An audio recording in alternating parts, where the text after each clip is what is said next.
سلام أملاخ نعخم يخون تختاتلتي نايز مدب زخونكم كلكم أحواتنا حاتن كميك أنيخم زي بحبرات أم هيوز محلالف سومناوت متمتح قدسيو نلومون بزعبا أمتات مسلتات ملكتات متح قدساوي تنبيتات كمي كم زتقنع بزبل مبل عسر توكلت تمرتينا خانت تقنع هراين بار نلومون مسانا زلو حاونا مسين حفتنا هيوتنيو مسين هيوتن لومون بخمزي أقلقلوت كنراخب زي أبير سلز فقدو نملخنا أزينا نمسكنو نقعد حد متعكم كايب لكم بارك ما أقلقلوتنا مجمرنا تسألوت نقبرينا مو نتسألي እግዚአብሔር ኣምላኽና ነመስግነካ ኣለና ተመስገን ስለ ኩሉ ከኣልነትካ ስለ ኩሉ ፍቅርኻን ሓይልኻን ፀጋኻን በረኸትካን ጎይታ ተመስገን ብሂወት ብጥዕና ስለ ዘለና ጎይታ ኣዝና ነመስግነካ ኣለና ሕጂ ነቲ ናትካ ኣገልግሎት ሒዝና ኣብ ቅድሚኻ ቀሪብና ኣለና እሞ ጎይታ ስኻ ክትረድኣና ንኩሉ ነገርና ስኻ ክትቆፃፀሮ ነቲ ሒዝናዮ ዝመፃና ዘበለ ኩሉ ከዓ ጎይታ ንስኻ ብመንፈስካ ክትሓልፎ እቲ ክንብሎን ክንዛረቦን ዘለና ዘበለ ኩሉ ክንዛረብካ እስኻ ቃላት ክትበና ከተቀበለና ንሕዋተይ ከዓ ብኩሉ ነገር ስኻ ክትቆፃፀሮም ጎይታ ብሽም የሱስ ንፅልሎና ንኣገልግሎትና ኩሉ ባርኽ ንዝሰምዑ ኩሎም ባርኮም ጎይታ ልቦም ኣዳሉ በደል ሓጢኣትና ይቀረበለልና ክብሪ ኩሉ ንዓኻ ይኹን እዚ ኩሉ ንፅሊ ብጎይታ ብየሱስ ክርስቶስ ሽም ኣሜን ኣሜን ሕራይ እምበር ንሎሚ እንሪኦ ኣርእስቲ ፅላሎት ወይ ከዓ ሓበርቲ ምልክታት መወዳእታ ዘበን ዝብል እዩ መእተዊ ጥቕስና ድማ ኣብ ካልኣይ ጢሞቴዎስ ምዕራፍ 1 ፍቅዲ 7 እዩ ከምዚ ኸ ይብል በዚ ምክንያት እዚ ኣምላኽሲ መንፈስ ሓይልን ፍቅርን ቅፅዓትን እምበር መንፈስ ፍርሃት ኣይሃበናን እሞ ነቲ ብምንባር ኢደይ ኣባኻ ዘለዎ ህበት ኣምላኽ ክትሕድሶ እዘክረካ ኣለኹ እያ ትብል ሕራይ እምበር ንሎሚ ነቲ ናይ መወዳእታ ፍፃሜታት ዘመልክቱ ክልተ ተወሳኽቲ ዛንታታት መፅሓፍ ቅዱስ ክንርኢና መጀመርያ ብዛዕባ እቲ ኣብ ራእይ 13 ተገሊጡ ዘሎ ፍፃሜታት ብንፁር ዝነግር ወይ ከዓ ዝእምት ፀብፃብ ናይ ሲድራቅን ሚሳቅን ዓብደኔጎን ክንርኢና ድሕሪኡ ናብ ሓድሽ ኪዳን ክንምለስ ኢና ኣብኡ ከዓ ተመክሮ ቀዳሞት ክርስትያናት ካብ ሕጂ ክሳዕ ምምላስ ክርስቶስ እንታይ ከም እንፅበ ንክንርዳእ ክሕግዘና ይኽእል እዩ ክልቲአን ኣብነታት ኣብ ትሕቲ ኣዝዩ ፈታኒ ኩነታት ዘደንቕ ትብዓት እየን ዘርእያና ናይ ኣእምሮ ሰላም ንምርካብ መፍትሕ ዝህቡን ድማ እዮም የሱስ ደጋጊሙ ከምቲ ኣብ ወንጌል ዮሃንስ 14 ፍቅዲ 1 ዝበሎን ደቀ መዛሙርቱ ክምህሮም ከሎ ልብኹም ኣይሸበር ብኣምላኽ እመኑ ብኣይ እውን እመኑ ይብል ብቐዳምነት እዚ ትንቢት እዚ ንክርስቶስ ምዃኑ ክንዝክር ይግባኣና ልክዕ ከምኡ ድማ ብዛዕባቶም ኣብ መወዳእታ ዘመን ኣብ ምድሪ ዝፍፀሙ ነገራት ኣመልኪቶም ዝወሃቡና ፍፃመታት ዝጠቕመና ትብዓት ክንወስድ ንኽእል ኢና ብኻልእ ኣባህላ ከዓ ኣብ መወዳእታ ዘበን ዝህልው ፍፃመታት ነቶም ብእምነት ፀኒዖም ኣብ እምነቶምን ምስ ኣምላኾምን ደው ክብሉ ዝደልዩ ሰባት ብርግፅ ፈታኒ ከም ዝኾነ እዩ ግና ኸ ነዞም ፍፃመታት እዚኦም ብተስፋ ዳ እምበር ብፍርሒ ክንጥምቶም ኣይግባኣናን እዩ ስለዚ እምበኣር ናብቲ ዝቕፅል ዝተዳለወልና መዘራረብ ሕቶታትና ክንከይድ ኢና እሞ ዳንኤል ምዕራፍ 2 ታሪካዊ ትንታነ ትንቢትን ዝብል ክንርኢና እሞ ኣብ ትንቢት ዳንኤል ምዕራፍ 2 ካብ 31 ክሳብ 45 ዘሎ ጥቕስ ከነንብብ ኢና እሞ ድሓር ብኡ ቢልና ናብቲ ሕቶታትና ክንከይድ ኢና ዳንኤል ምዕራፍ 2 ካብ ፍቅዲ 31 ክሳብ 45 ዘሎ ከነንብብ ኢና ኣውፅእ ኣለኹ ኣነ ከንብብ እኽእል እየ እሺ ሕራይ ንቐፅል ዳንኤል ምዕራፍ 2 ካብ 31 ክሳብ 45 እንድዩ ወንጉስ እንሆ ንስኻ ዓብይ ምስሊ ርኢኻ እዚ ገዚፍን ምንፅብራቕ ከዓ ዘገርምን ዝነበረ ምስሊ ኣብ ቅድሜኻ ቆመ ትርኢቱ እውን ዘፈርህ ነበረ እዚ ምስሊ እዚ ርእሱ ብሉፅ ወርቂ ደሮቱን ቀላፅሙን ብሩር ከብዱን ሕቁኡን ከዓ ኣስራዚ ነበረ መሓውሩ ሓፂን ኣእጋሩ ከዓ ገሊኡ ሓፂንን ገሊኡ መሬትን ነበረ ንስኻ ትጥምት ነበርካ እንሆ ከዓ ኢድ ዘይተንከዮ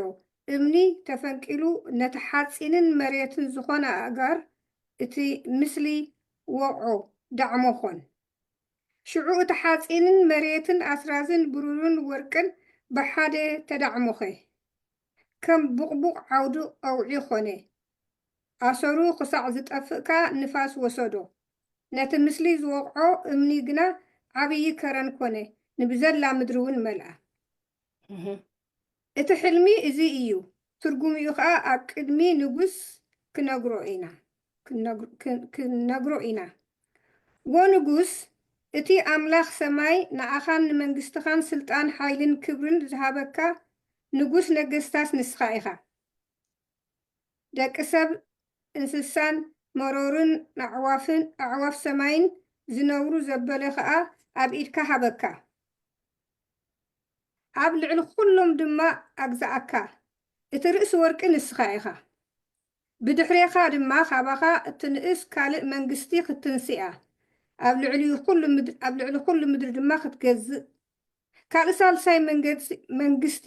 ኣስራዚ እውን ክትንስኣ እታ ራብዓይቲ መንግስቲ ከም ሓፂን ብርቱዕ ክትከውን ከም ሓፂን ንኩሉ ነገር ክትጭፍልቕን ዝሰባበርን ከምኡ ከዓ ከም ዝቅጥቅጥ ሓፂን ኮይና ነዚ ኩሉ ክትጭፍልቕን ክትቅጥቅጥን እያ ቁፅሪ 41 እቲ ኣእጋርን ኣፃብዕን ገሊኡ መሬት ገሊኡ ሓፂን ዝረኣኻዮ ከምኡ እተፈላለየ መንግስቲ ክትከውን እያ ግናኸ ከምቲ ሓፂን ምስ ልምሉም መሬት ተሓዊሱ ዝረአኻዮ ካብ ፅንዓት ሓፂን ገለ ክህልዎ እዩ ከምቲ ኣፃብዕ ኣእጋር ገሊኡ ሓፂን ገሊኡ ከዓ መሬት ዝነበረ ከምኡውን እታ መንግስቲ ገሊኣ ብርትዕቲ ገሊኣ ከዓ ተሰባሪት ክትከውን እያ እቲ ሓፂን ምስ ልምሉም መሬት ተሓዊሱ ዝረአኻዮ ንሳቶም ምስ ዘርኢ ሰብ ክትሓወሱ ግናኸ ከምቲ ሓፂን ምስ መሬት ዘይላገብ ንሓድሕዶም ኣይክላገቡን እዮም ብዘመን እዞም ነገስታት እዚኣቶም ኣምላኽ ሰማይ ንዘለዓለም ከቶ ዘይትጠፍእ ግዝኣታ ከዓ ንኻልእ ህዝቢ ዘይወሃብን መንግስቲ ከተንስዩ ንኩለን እዘን መንግስታት እዚኣተን ክትጭፍልቐንን ከተጥፍአንን እያ ንሳ ግና ንዘለዓለም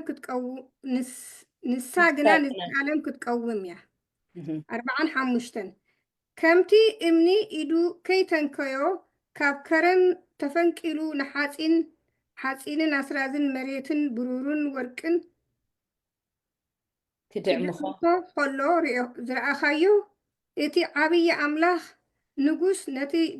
ድሕርዚ ዝኸውን ኣፍልጦ እቲ ሕልሚ ርግፅ ትርጉሚኡ ከዓ እሙን እዩ ያ ጥቡቅ ሕራይ እምበር እቲ ሕልሚ ናይ ነብኮደነፆር ርኢናያ ነርና ኣለና ስለዚ እቲ ናይ ነብኮደነፆር ሕልሚ እንታይ እዩ ነይሩ ዳንኤል ከ ብኸመይ እዩ ተርጊምዎ ዝብል ሕቶ ኣሎሞ ብኡ ክንጅምር ኢና እስኪ ሕራይ ሙሲሓ ወይ ናባኻ ክመፅእ ኦኬ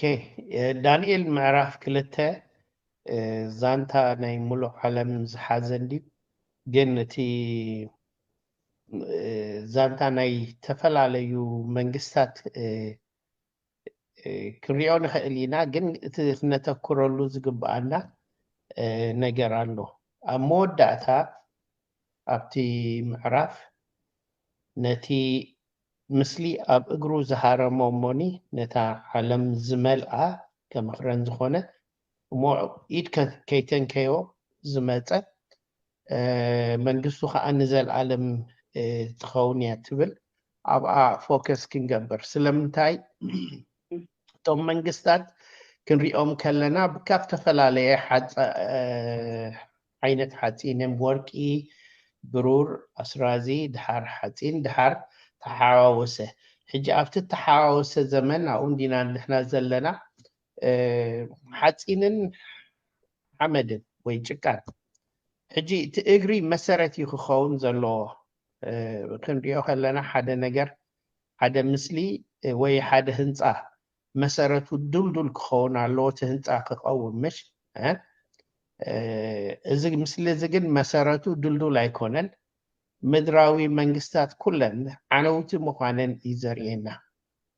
እቲ መሰረቱ ድልዱል ዘይኮነ ነገር ከዓ ከም ተሃርመ እሞ ናብ ቡቕቡቕ ከም ተቐየረ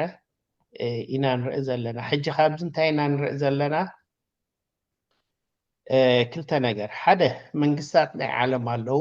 ኩሎም ክነብሩ እዮም ዝደልዩ ክኸዱ ይደልዩ እዮም ስለዚ እቲ ቀዳማይ ወርቂ ጥራይ ነይሩ እቲ ካልኣይ ብሩር ጥራይ ነይሩ እቲ ሓደ ኣስራዚ ጥራይ ነይሩ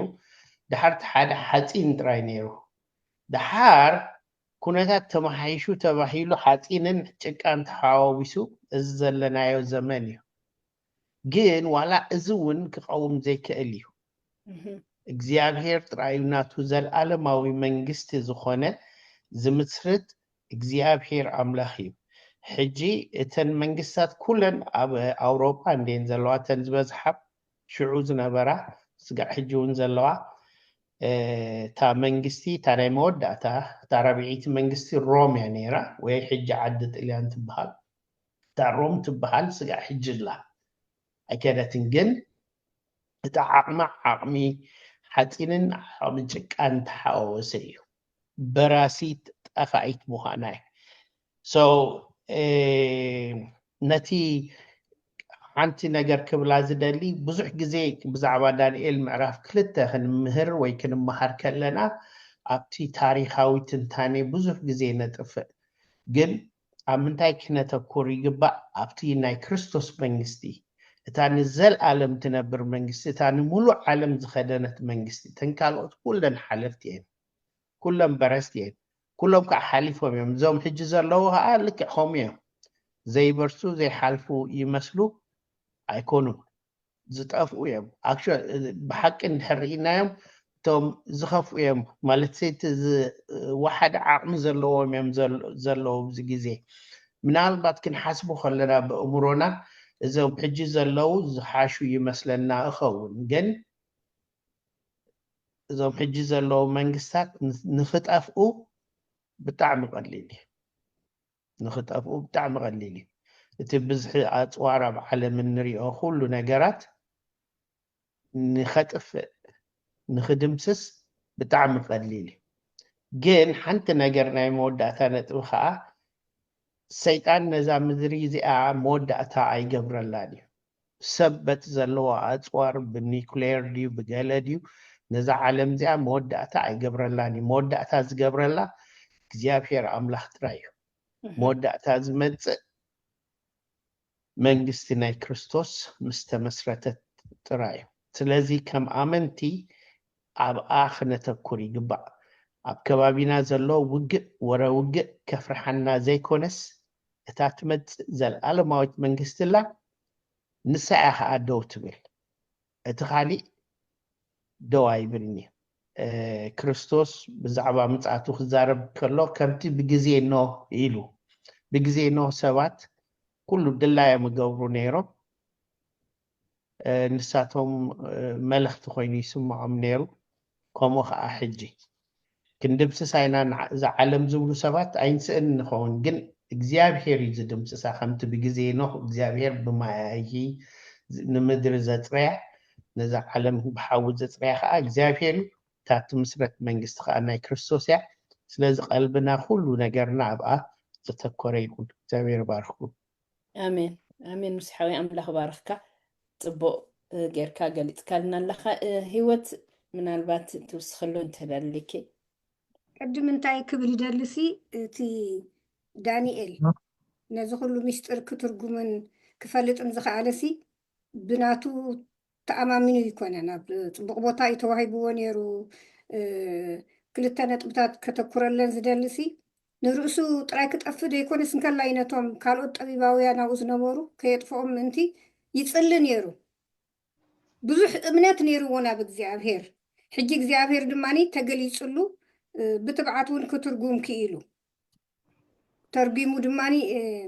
ገሪምዎ ከምቲ ንፈልጦስ ናይ ብሓቂ እዩ ናብ ከደና ፆርሲ ተገሪሙስ ንኣምላኽ ኣመስጊኑ እዩ ድብለና እቲ ፅሑፍ ከነንብቦ ከለና ልዕል ኢልና ሕጂ እቲ ትንቢት እቲ ኣምላኽ ዘርእዮ ራእይ ኩሉ መዓልትሲ ይፍፀም ከም ዘሎ ከምዚ ሙሴ ክገልፆ ዝፀንሐ ንዓና ንኣመንቲ ድማኒ እንዳበርታዕና ዳኣ ክንከይድ እምበር ክንጠራጠር ከም ዘይብልና ምክንያቱ እታ ናይ መጨረሻ እትድዕሙኽ መንግስቲ ኣምላኽ ክትመፅእ ስለ ዝኾነት እዚ ኩሉ ገልጠምጠም ከዓ ክሓልፍ ከም ዝኾነ ምክንያቱ ርኢናዮ ኢና ኩሉ ሓሊፉ እዩ ሕጂ መወዳእታ ዘመን ስለ ዘለና نتي تبعاتنا ምናልባሽ እንታይ ኣለዎ ከይበልናሲ እቲ እሙን ከም ዝኾነ ናይ እግዚኣብሔር ቃል ብትንቢትን ብራእን ዘርእዮም ዝነበረ ኣምላኽ ከም ሰብ ኣይኮነን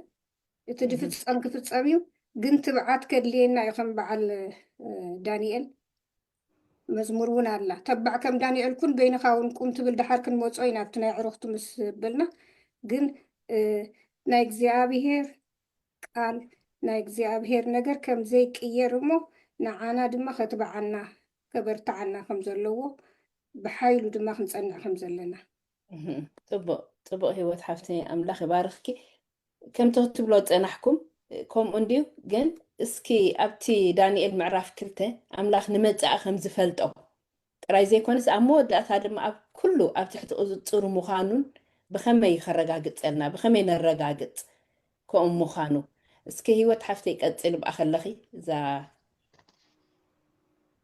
ሕቶ እዚኣ ተነጊሩ እያ ኣብቲ ቃሉ ስለተነግረሲ ምንም ኣምላኽ ዝበሎሲ ክፍፀም እዩ ተቆፃፀራ እዩ ንዓለም ኩሉ ፈጢሩዋ እዩ ግን ትዕግስቱ ብዙሕ እዩ ኩሉ ግዜ ከምኡ ደጋጊመ ብል እየ ትዕግስቲ ኣምላኽ ብዙሕ ስለ ዝኾነ እቲ ክገብሮ ዘለዎ ክገብሮ እዩ ብዝመፅእ ክመፅእ ኣይክድንጉን እዩ ከዓ ስለዚ እቲ ዘመናት ዝሓለፈ ኩሉ ራእይታት ክትሪኦ ከለካ ኩሉ ስለተፈፀመ ሕጂ እውን እቲ ዝመፅእ ነገር ክመፅእ እዩ ኣምላኽ ከዓ ኣብ ትሕቲ ቁፅፅር እዩ እግዚኣብሔር ግን ሕጂ ኩሉ ንሳናበድ ኣለና እዚ ኩሉ ነገራት ክፍፀም ከሎሲ በቃ ከምዚ ሓደ ግዜ እግዚኣብሔር ኣብኡ ከም ደሎ ጌርና ኢና ንሪኦ ግን እቲ ሓሳቡን እቲ ሰይጣንን እቲ መታለልን እዚ ኩሉ ነገር ክገብሮ እንድዩ ኣብ መጨረሻ ግን እቲ ቁጣዓ ኣምላኽ ምስ በዝሐ ክመፅእ እዩ ጎይታ ክመፅእ እዩ ኩሉ ድማኒ ኣብ ትሕቲ ቁፅፅር እዩ ንኩሉ ስልጣን ኣብ ኢዱ እዩ ዘጠራጥር ነገር እውን ክህሉ ኣይግብኦን እዩ ምክንያቱ ቃሉ ተዛሪቡ እዩ ኣይሕሱን እዩ እሞ ስለዚ እግዚኣብሔር ኣምላኽ ክርስቶስ ከም ዝመፅእ ነጊሩና እዩ እሱ ከዓ እዩ ኣብ ትሕቲ እዩ ኩሉስ ኣብ ትሕቲ እዩ እግዚኣብሔር ምክንያቱ ቃሉ ነጊሩና እዩ እንታይና ሕጂ ቀንዲ ክንተኣማምን ዘለና እቲ ቅድሚ ሕጂ ዝነበረ ኩሉ ራእን ትንቢትን ስለተፈፀመ ሕጂ ድማ ኣብ መጨረሻ ስሱ እቲ ደምዳም እዩ ነዚ ኩሉ ንተኣማመነሉ ንንፋሓሉ ንዕበየሉ ነገር ኩሉ መደምደምታ ክገብረሉ እዩ ንዑ ደሸንፎ ነገር የሎን ግን ብጣዕሚ ትዕግስቱ ስለ ዝበዝሐ ሕጂ ከምዚ ካልእ መሲሉ ይረአ ይኸውን እምበር ኣምላኽ ተቋፃፂርዎ እዩ ቀሪቡ እዩ ከዓ ጠጠው ኢለ ዘለኹ ዝመስሎ ይጠንቀቕ ከይወድቕ ከም ዝብሎ ቃል ኣምላኽ እቲ ትዕቢትን እቲ ንዕቀትን ክበዝሕ ከሎ ኣብ መጨረሻ ኢናልና ይቋፃፀሮ እዩ ጎይታ ዝተረፎ ነገር የብሉ ሃራይ ፅቡቅ ስለዚ ምናልባት ኣብታ ምዕራፍ 2 ኣንቢብናያ እንዲና ዘለና ብሓንቲ ቃል ግን እስከ ብኸመይ ምገለፅካ ነርካ ሙሴ ብኸመይ እዚ ኩሉ ኣብ ትሕቲ ቁፅፅሩ ናይ መፃኢ ከም ዝፈልጥ ወይ ከዓ ናይ መወዳእታ እንታይ ከም ዝኮንሲ እስኪ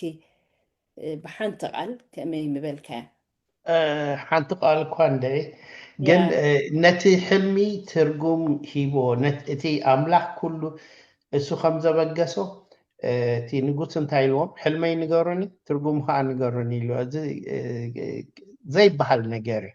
ስለዚ ኣምላኽ እንታይ ገይሩ እቲ ሕልሚ ነጊርዎ ንዳንኤል እቲ ትርጉም ከዓ ነጊርዎ እቲ ንጉስ ከዓ በዚ ዓጊቡ ስለዚ ኣምላኽ ነቲ ትንቢት ነቲ ታሪክ ዝህብ ንሱ እዩ ነቲ ትንቢት ንዕኡ ዝትርጉም ከዓ ንሱ እዩ ስለዚ በዚ እግዚኣብሔር ናቱ ከም ዝኾነ ኩሉ ብትሕቲ ኢዱ ኣብ ትሕቲ ስልጣኑ ከም ዝኾነ እግዚኣብሔር ስልጡን ኣምላኽ ከም ዝኾነ የርኢ ኣሎ ሜይቢ ሓንቲ ቃል ዘይኮነት እግዚኣብሔር ስልጡን እዩ ስልጡን ኣምላኽ እወ ብርግፅ ከምኡ እዩ ክትብልዎ ፀኒሕኩም ኢኹም ዋላ ኣብቲ ሓሳባትኩምን ከምኡ እዩ ዘሎ ግን ዳንኤል ባዕሉ ሲ ንነብኩደነፆር ኢልዎ እዩ ምሽ እቲ ሕልሚ ርግፅ ትርጓሚኡ ከዓ እሙን እዩ ስለ ዝበሎ ከምቲ ክትብሎ ፀናሕኩም እቲ ዝበሎስ እሙን እዩ ኣምላኽ ሓለፋ ስሙስ ንቃሉ እንታይ እዩ ዝገብሮ የኽብሮ እዩ ዝብሎ ኣሎ ስለዚ ብከምኡ ከም ዘረጋግፀልና እዩ እሞ ኣምላኽ ባርኽኩም እምበር ናብቲ ዝቆመ ምስሊ ምስጋድ ዝብል ክንከይድ ኢና እሞ ዳንኤል ምዕራፍ 3 ካብ 1 ሳብ 12 ብዛዕባ እቶም 3 መናእሰይ ኢና ነንብብ እሞ ምናልባት ከተንብቦ ትኽእሉ ኢኹም እስቲ ግዜና ርኢና ግን ትዛንታ ፍሉጥ ካብ 1 ሳብ 12 ዘሎ ስለዚ ኣብኡ ኣብቲ ዛንታቲ የተሓወልቲ ኩሉ ወርቂ ምንባሩን እቲ ንጉስ ክስገደሉ ምሕታቱን እንታይ ትርጉም እዩ ዘለዎ? أنا دخلش ሕራይ ህይወት ሓፍተይ ቀፅሊ። ቅድም ኣነ ዝገርመኒ እቲ ሕልሚ ምስ ፈትሓሉሲ ንኣምላኽ ኣመስጊኑ ንዑ ሰጊድሉ ኩሉ ዝግባእ ሽመት ሂብዎ ዋላ ነቶም ምስኡ ዝነበሩን ሰለስተ ዕሩኽቱ ሚሳቅ ሲድራቅ ዓብድነጎ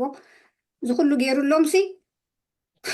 ግርም ኢሉኒ እንደገና ሽዑ ኩሉ ምስ ገለፀሉ እቲ መንግስቱ እሱ ናቱ መንግስቲ ሲ ነባሪ ከም ዘይኮነ ተገሊፅሉ ስለዝኮነ ካብ ራዕዲ ካብ ፍርሒ ዝተላዕለ ትዕቢት ሓዲርዎ ከምቲ ንሸይጣን ትዕቢት ድሓደሮ ሕጂ ሙሉእ ብሙሉእ ወርቂ ምስሊ ምስ ገበረ ደቃ ኣይትንከፍኒ ዓይነት እዩ ኣነ ከም ዝረኣየኒ መንግስተይሲ ኣይትትንከፍኒ ኣነ ልዕሊ ኩሉ እየ ንዓይ ኩሉ ሰብ ክገዝኣለይ ኣለዎ ኢሉ ክእውጅ ጀሚሩ ማለት እዩ ከዓውድ ጠጠው ክብል ምክንያቱ ሲቲ ንዓይ እቲ ሓደሓደ ግዜ ሲ ትዕቢት ክበዝሕ ከሎ ትማሊ ካብ ፅቡቅ ነገር ፀልሚትዎ ዝነበረ ድቃሲ ኢኑ ዝነበረ ሰብኣይ ብእግዚአብሔር መገዲ ተፈቲሕሉ ከሎ ንኣምላኽ ድማ ኣምላኽ ሓቀኛ ኣምላኽ ምኳኑ ተኣሚኑሉ ከሎስ እንደገና ሽዑ ከይዱ ድማ ናብቲ ዝነበሮ ክዕበ ጀሚሩ ሽዑ ከዓኒ መንከማይ ክብል ጀሚሩ እዛ መንከማይ ትብል እያ ዝኸፍአታ ብዓለም ሕጂ ኣነ ወርቂ ከዓ ወርቂ እዩ ወርቂ በቃ ኣይናቃነቅኒ ኢሉ እዩ እቲ ወርቂ ስለዚ ኩልኩም ስገዱለይ ኣነ መራሒ መንከማይ ኣሎ ክብል ጀሚሩ ካብኡ ዳሕራይ ትድቅፅል ቅፅል ዲ ዋላ ኣውጠጠው ክብል እየ ድሓን ሓሳባትኪ ክስታይ ግበሪ ሓሳባትኪ ደምድምያ እያ እሱ እዩ እቲ ዝነበሮ ማለት ሲ ኣቐዲሙ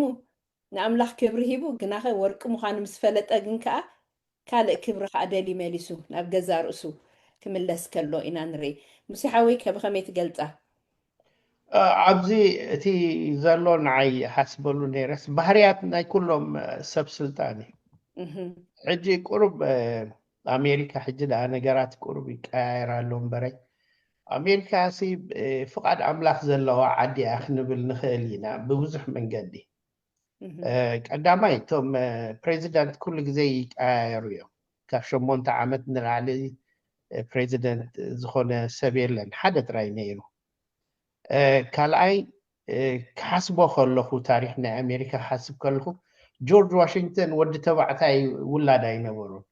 ቶማስ ጃፈርሰን ወዲ ተባዕታይ ውላድ ኣይነበሩ ሕጂ ሰብ ንሰብ ከምልኽ ቀሊል እዩ ከምዚ ሕጂ ብዝረኣናዮ ምስሊ ወርቂ ምስ ገበረ ኩሎም ሰባት ክሰግዱ መፅኦም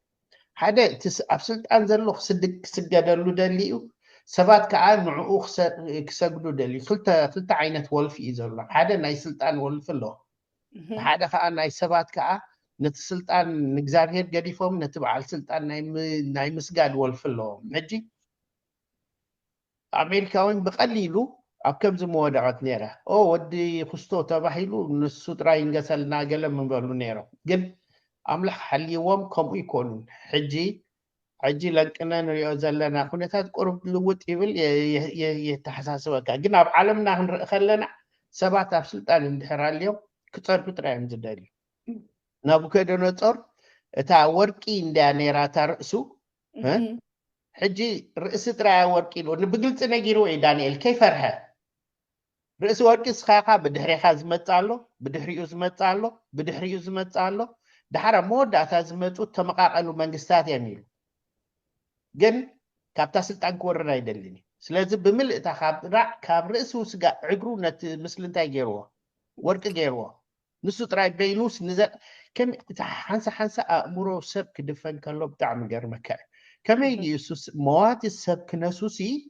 ከመይ ኢሉ ወርቂ ኮይኑ ክነብር ንዘላለም ግን ኣእምሮ ብሰይጣን ተደፍነ ሰብ ኩሉ ግዜ ከምኡ እዩ ስለዚ እንታይ ገይሩ እዚ ባህርያት ናይ ኩሎም ሰብ ኣብ ስልጣን ምስ ደየበ ክወርድ ኣይደልን ክነብር እዩ ዝደሊ እዚ ከዓ ሓሳብ ኣምላኽ ኣይኮነን ሓሳብ ኣምላኽ ስለዘይኮነ ከዓ ኣብኡ ከሎ በቶም ሰለስተ መንእሰያት ክሰዓር ከሎ ርኢናዮ ፅቡቅ ምክንያቱ ከምቲ ትብሎ ፀናሕኩም ክሓስብ ፀኒሐሲ ገለ ክፋል ኣካላት እዩ ነይሩ ወርቂ እምበር ክልንትኑ ይኮነን ነይሩ ወርቂ በቃ እታ ርእሱ ጥራያ ነይራ ወርቂ خالق كفالاتو كن سجاز لبس سب مالت منم كالوت كستايوم نيرو حجي بأزون كستا خقبري كالن رئيس تراي سلازخونه ورق سلاي أب رئيس تراي سلازنبره بقى خلو خمزونا نوغيري وسيدو كن مطعينا دحرون انتاي كم زقبره إنا كنرئي مطبو سلازي نابتوم معرف سلسة قتلنا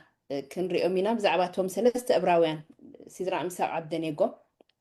بزعبو أمينا حجون كنرئيمو زوم سوات زيوم زهابو ملاش نيرو عين سجرني نامس بولو ونقص تي إن نملخو أملاك كاب تجورو تنحو خناق فناي خيليو كاب إتكون كناق فناي ونقص نسو خناق فنا أنت زيفتو نحناس نعمال اختخا كم زين نملخو من التيز أم كاي مسل ورقون كم زين سجرلو فلت بلوا سلازي زانتا زلو مو إذا زانتا بزعبة أمنت انتهي زمهرنا زلو انتهي نخاب زخن مهر نخيل من يقولش حراي قصلي هو تحفتي إذا سبات زياتهم برتع مسارات انت دهيلوهم نيرو بأملاق برتع أمنات انت دهيلوهم نيرو بزح ما خاني نيرو تعالوا ذكرني حسب نيرو أنتو كان بفكر لخسي أبي إثيوبيا خلنا قدمسي زي يودم دبها النجاري جبر نيرو حجي حدا دكتور ذكرني سي هيوت قالي لو مني انت لو قدي أفير دي فلت أنا جاري اللون كيك أطلق سي ولا أسكير كتاعيش كسي نتحتي يودم دي تبلي بلوني نيرم أنا هاي قبراني يولوم نيري حجي انت عايزي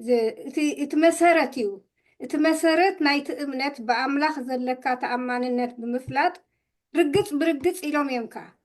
ولا أملاخ انت دي حاننا خابزي برقص حاريقو سي شوعات تعصفي وسي خلو نت قوهري كاو السبك وصايك على كم زدر أخو مستم دقتوهم يمدك أتصلو نيرم حجي اتتبعاتهم يعني بونت بحق أنسي خقبرو يخيل دو إدبل مخنياتو سي فرحتنا بتاع حماق جزيخ المتسخر لناسي تأمناتهم مسناتي إمنات كبودا درو خلو خسي تطو كبل يخيل دو مخنياتو دحرك المتسعينا تعب فتناتات كمتسخر لحجب كدمي ناسي بحق إي 5 نساتهم صنعات دخونو خنصنع نخلينا سمجني لو مجهدهم نجيرهم ولا إلو خامل شو زمات أدا عين صامبر ولا نطفأ عين سجدل كانينا مخنياتو قال أملاخنا أملاخ كاتراي سجد يدبل قدمي خاطئات أي تكبر أي تسجد له ما يتملكهم زبل صحف سلازلو أي نجبرني نايلومو حجيز سب أيزي بقى تقطعو انتاي كم زجبرهم رينا تملس خاني እግዚአብሔር ህያው እዩ ካብቲ ከምቲ ዓይነት ሓዊ ብናይ ዓይኒ ሰብ ክረአ ከሎስ ደይከውን ነገር እዩ ንእሽተይ ከማን ቁልዒ ኣቃፂላትካ ኢኻ ባልባል ድብል ሓዊ ግን በዚ ጥራይ ከማን እምነት እንደገና እምነቶም እንዳደልደለ እንዳፀንዐ ከይድ ስለዘንዓይካው እንታይ ይመሃር ኣነ ዝመፀ ነገር እንተመፀስ እዚ ጆን ቡንስትሮብ ኣመ እንታይ ይብል ነይሩ ሞት ክመፅእ ኢሉ ነቲ ሞት ክንፈርሖ ደይብልናሲ ነቲ ናይ ዘለኣለም ሞትና ክንፈርሕ ዘለና እምበር ውዒሉ ሓዲሩ እንተ ሓሚምና እንተ ኣሪግና ክንመውትና ብል ነይሩ ሕጂ እቲ ናይ ሞት ስጋዊ ሞት ፍርሒ ኣይፈርሕዎን ንሕና ከዓ ከምኡ ክንተብዕ ኣነ ንኣምላኽ ድልምኖ ኣብ መጨረሻ ዝተባዓት ክገብረና ምክንያቱ እሱ ከዓ መሊሹ ከዓ እንደገና ከዓ ንሪኦ ኢና ሽም ኣምላኽ ከመስግንካ 3 ነይሮም 4 ኮይኖም ረኺብዎም ስለዚ ሲ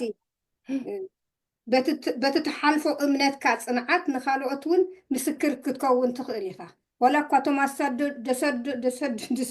ደሰጉኻን ደዋርዱኻን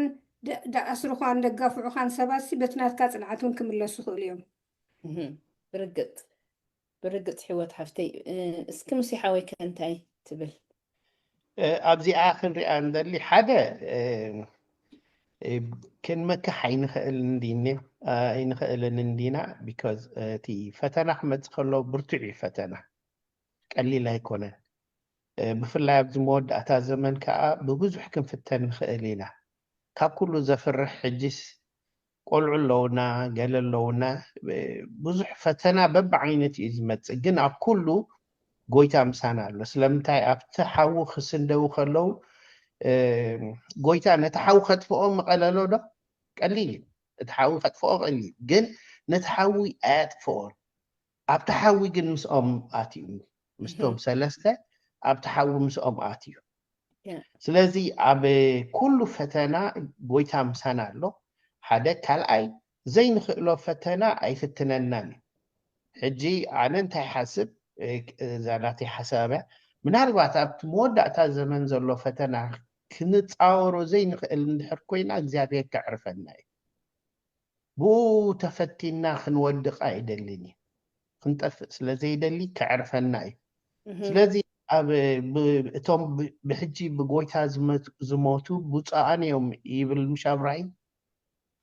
ገለ ሰባት ብኡ ክሓልፉ እግዚኣብሔር ኣይፈቅድን እዩ ስለዚ ስለ ዝፈልጦ ተዓቕሞ ስለዚ እዚ እምነት ኣለና ጎይታ ከዓ ኪዱ ኢሉ ነቲ ናይ ወንጌል ሓደራ ምስ ሃበና ኣነ ስጋዕ መወዳእታ ዓለም ምሳኻትኩም ኣለኹ ኢልና ጥቡቅ ኣምላኽ ባርኽኩም ብሓቂ ማለት ኣነ ከዓ ክሪኦ ከለኹ ሲ እቶም ዕሩኽ ዳንኤል ኣምላኽ ከድሕነና እንተ ዘይከኣለ ኣይኮነን ኢሎም እንተ ዘይፈተወ እዮም ኢሎም ምክንያቱ ትከኣልነቱ ስቲል ይኣምንዎ ኣለዉ እንተ ዘይፈተወ ግን ንሕና ኣይንሰግድን ኢና ነዚ ከዓ ፍለጥ እዮም ኢሎሞ ጎይታ የሱስ ክርስቶስ ከዓ እንታይ ኢሉ ኣብ ቅድሚ ሰብ ንዝተኣመነኒ ኢሉ ኣነ ከዓ ኣብ ቅድሚ ኣቦይን መላእኽቱን ክእመኖ እየ ኢሉ እሞ ስለዚ ከምቲ ክትብልዎ ፀናሕኩም ከዓ ኣምላኽ ልዕሊ እቲ ዓቕምና ይፍትነና ዓቕምና ድኻምና ይፈልጥ እዩ ክንሰግሮ ንኽእል ነገር ጥራይ እዩ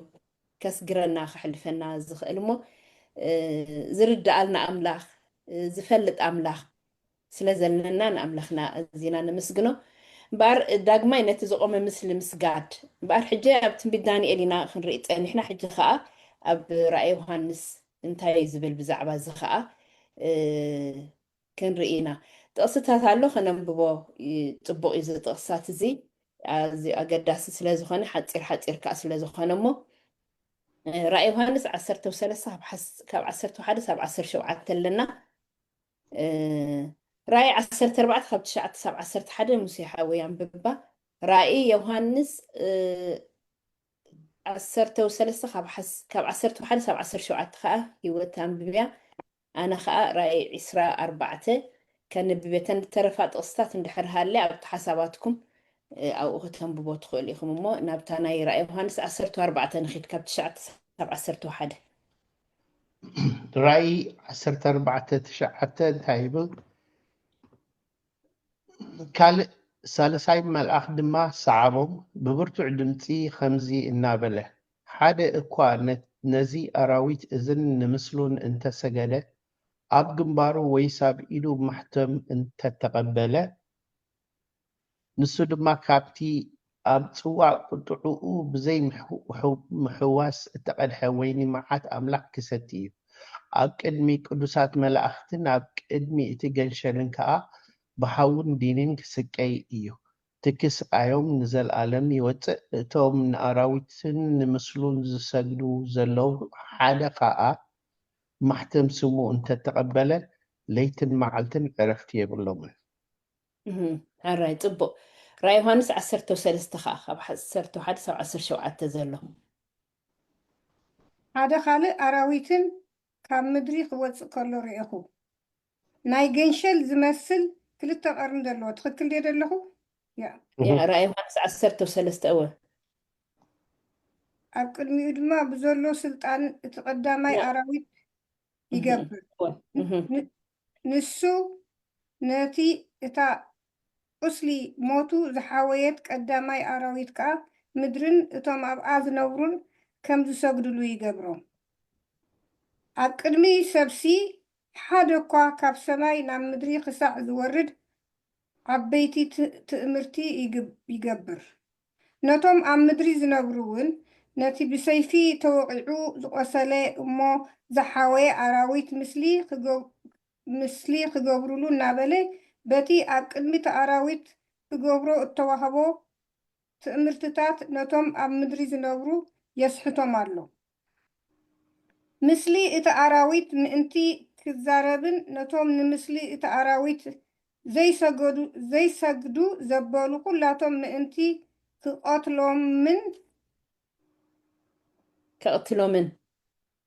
ከቕትሎምን ከዓ ንምስሊ እቲ ኣራዊት ትንፋስ ክህብ ተዋህቦ ንኩላቶም ከዓ ነቶም ንኣሽቱን ዓበይትን ንሃብታማትን ድኻታትን ንጨዋታትን ባሮትን ኣብ የማናይ ኢዶም ወይስ ኣብ ግንባሮም ማሕተም ከም ዝቕበሉ ይገብር ኣሎ። ቁፅሪ 17 ሓደ እኳ ማሕተም ስም እቲ ኣራዊት ወይስ ቁፅሪ ስም እንተዘይብሉ ክዕድግን ክሸይጥን ከም ዘይኽእል ይገብር። ተወዲያ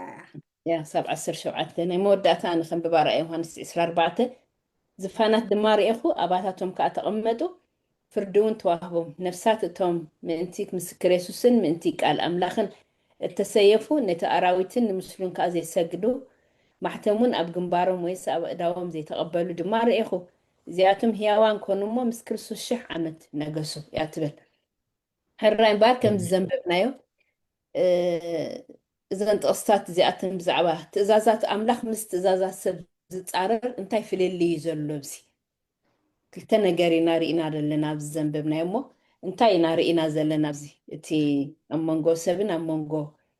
ኣምላኽን ዘሎ ዝፃረር ነገር ሕራይ ሙሲ ሓወይ በኣኻ ክነብኻ ኣብ 13 ዘንበብናዮ ክፍሊ ኣብ ቅድሚኡ ድማ ብዘሎ ስልጣን እቲ ቀዳማይ ኣራዊት ይገብር ንሱ ነቲ ቁስሊ ሞቱ ዝሓወይትሉ ቀዳማይ ኣራዊት ከዓ ምድርን እቶም ኣብኣ ዝነብሩ ከም ዝሰግድሉ ይገብሮም ይብል ኣሎ። ሕጂ ኣብዚ ስግደት እግዚኣብሔር ጥራይ እዩ ዝግብኦ ዝስገደሉ ጎይታ ኢየሱስ ክርስቶስ ጥራይ እዩ። ኣብዚ ግን ንሰብ ክስገደሉ ከሎ ንርኢ ኣለና። ሕጂ ከም ኣመንቲ መጠን ቃል ኣምላኽ ክንምርምር ዘመንና ክነስተውዕል ብጣዕሚ ኣገዳሲ እዩ። ሕጂ ለንቅነ ብዛ ዓዲ ብዙሕ ሰላማዊ ሰልፍ ኣሎ። ካብተን ጭርሖታት ሓንቲ ዝብልዎን ኖ ኪንግ እዮም ዝብሉ ንጉስ ኣይንደሊን ኢና። እዚኣ ማለት እንታይ እዩ? ቅድም ካብ ኣውሮጳ ተሰዲዶም ናብ ኣሜሪካ ክመፁ ከለዉ ክልተ ነገር ነይሮም ንጉስ ዘይብላን ጳጳስ ዘይብላን ሃገር ኢሎም እዮም መፅኦም። ኦኬ ንጉስ ዘይብላ ጳጳስ ዘይብላ እዚኦም ክልቲኦም ወፃዕቲ ስለዝኾኑ ጨቆንቲ ስለዝኾኑ ዓብለልቲ ስለዝኾኑ ውልቀ መለኽቲ ስለዝነበሩ ካብዚኦም ክልቲኦም ሃዲሞም እዮም መፅኦም። ሕጂ ኣብ 13 ግን እታ ንጉስ ዘይብላን ጳጳስ ዘይብላን ሃገር ነቲ ቀዳማይ ኣራዊት ማለት ነቲ ጳጳስ ምልክት ህቦላ። ስለዚ ስግደት ካብ ንክርስቶስ ናብ ሰብ ይኸይድ ኣሎ። ስለዚ በዚ ምክንያት ብዙሕ ዝሳቀዩ ሰባት ከም ዘለው ንርኢ ኣለና ማለት እዩ። ኣብዚ ነገር ዘረባ ከይብዝሕ ኣብዚኣ ክዓፅዋ ስግደት ንሰብ ይኸውን ኣሎ ኣክንዲ ንክርስቶስ ቀንዲ ነገር ሰዓ። ኦኬ ሕራይ ፅቡቅ ሕራይ ሂወት ሓፍተይ ኣብ ርእሲኡ ከኣሲ እቲ ናይ ሰብን ናይ ኣምላኽን ፍልልይ እንዲና ንሪኦ ዘለና እግዚኣብሔር ኣይትግበሩ ኢሉ እዩ። እቲ ምስሉ ኣይትስገድሉ፣ እቲ ዝህቦ ትእዛዝ ኣይትግበሩ። ግን ንሰብ ዲና ንፈርሕ ወይስ ንኣምላኽ?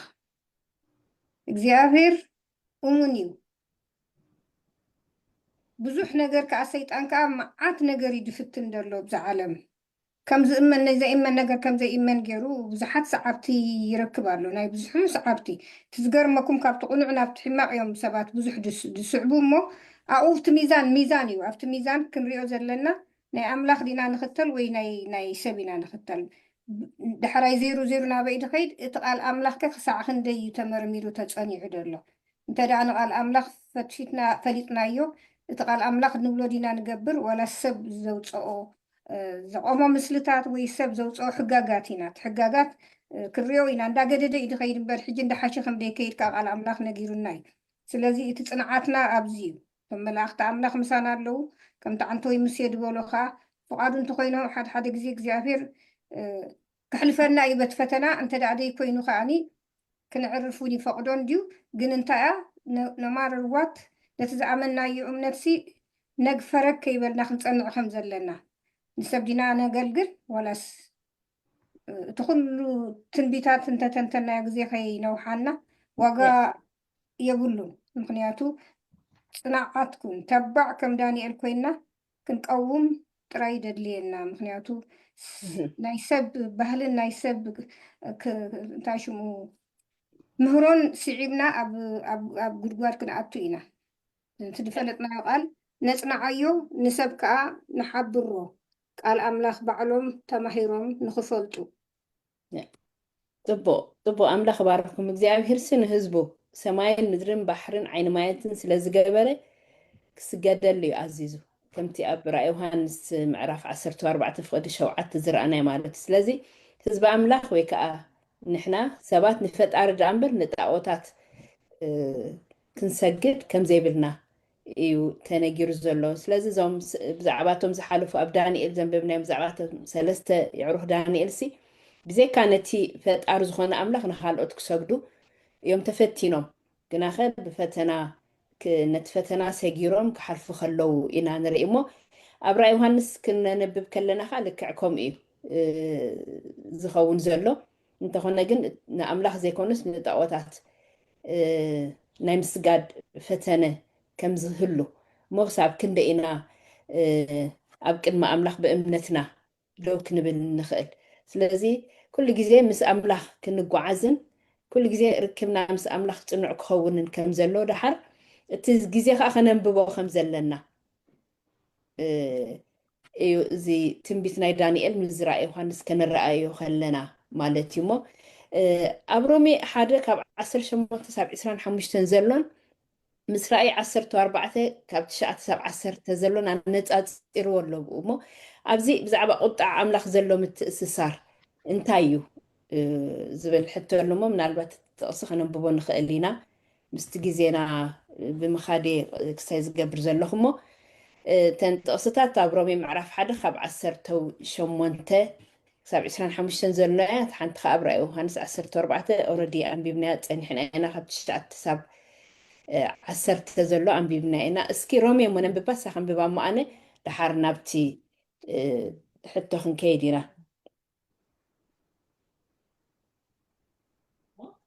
ኦኬ ሮሜ ኣራይ ከምዚ ከዓ እትብል ካብ 18 ቁጣዕ ኣምላኽ ካብ ሰማይ ኣብ ረሲእነትን ዓመፃ ዘበለ ኩሉ ነቲ ሓቂ ብዓመፃ ኣብ ዝኸድንዎ ሰባት ይግለጽ እዩ ኣምላኽ ገሊጹሎም እዩ እሞ እቲ ብዛዕባ ኣምላኽ ዝፍለጥ ዘበለ ኣባታቶም ግልጽ እዩ ዘመኻኒዎ ምእንቲ ክስእኑስ እቲ ካብ ፍጥረት ዓለም ጀሚሩ ብግብሩ ዝፍለጥ ዘይርአ ባህሪ እዩ እዚ ከዓ እቲ ናይ ዘለኣለም ሓይሉን መለኮቱን ኣፀቢቑ ይርአ ግናኸ ንኣምላኽ እናፈለጥዎስ ከም ኣምላኽ ገይሮም ስለዘየኽበርዎን ዘይመስገንዎን ብሓሳቦም ከንትኾኑ እቲ ዘየስተውዕል ልቦምን ጸልመተ ለባማት ኢና እናበሉ ዓሸው እሞ ንኽብሪ እቲ ዘይሓልፍ ኣምላኽ ናብ ምስሊ ሓላፍ ሰብን ኣዕዋፍን 4 መሓውር ዘለዎም እንስሳን ለመም ዝብል ዝመስል ለወጥዎ ነቲ ሓቂ ኣምላኽ ናብ ሓሶት ስለ ዝለወጥዎ ኣብ ክንዲ ፈጣሪ ንሱ ንዘለኣለም እተባረኸ እዩ ኣሜን ንፍጡር ስለ ዘምለኹን ዘገልገሉን ኣምላኽ ከዓ ስጋ ሓድሕዶም ክሕስሩ ብትምኒት ልቦም ንርክሰት ኣሕሊፉ ሃቦም እያ ትብል እሞ ኣብዚ ብዛዕባ ቁጣዕ ኣምላኽ ርኢና ኣለና ስለዚ ምስቲ ራእይ ዮሃንስ ከመይ ጌርና ኢና ነተኣሳስሮ እሞ እቲ ነቲ ምስሊ ምስጋን ዝምልከት ነገር ነቲ ሰባት ኣብ መወዳእታ ንመን ተኣማንነቶም ከም ዝህቡ ዝሕብር ካልእ መርኣያ ዝኾነ እዚ ናይ ሮሜስ ብኸመይ ኢኹም ትረድእዎ ስኻትኩም ዝብል እሞ እስከ ሂወት ሓፍቴና ባ ክቕፅል ቁጣዕ ኣምላኽ ክንብል ከለና እንታይ ማለት እዩ ወይ ድማ እቲ እግዚኣብሔር ዝሃቦ መምርሒ ምኽታል ማለት ከንታይ ማለት እዩ ምክንያቱ እቲ ቅድሚ ሕጂ ዝተረኣየ ነገር ኣሎ ግን እቲ ክግበር ዘይግብኦ ክገብሩ ከለዉ ሰባት ዕንቶም ፀልሚቱ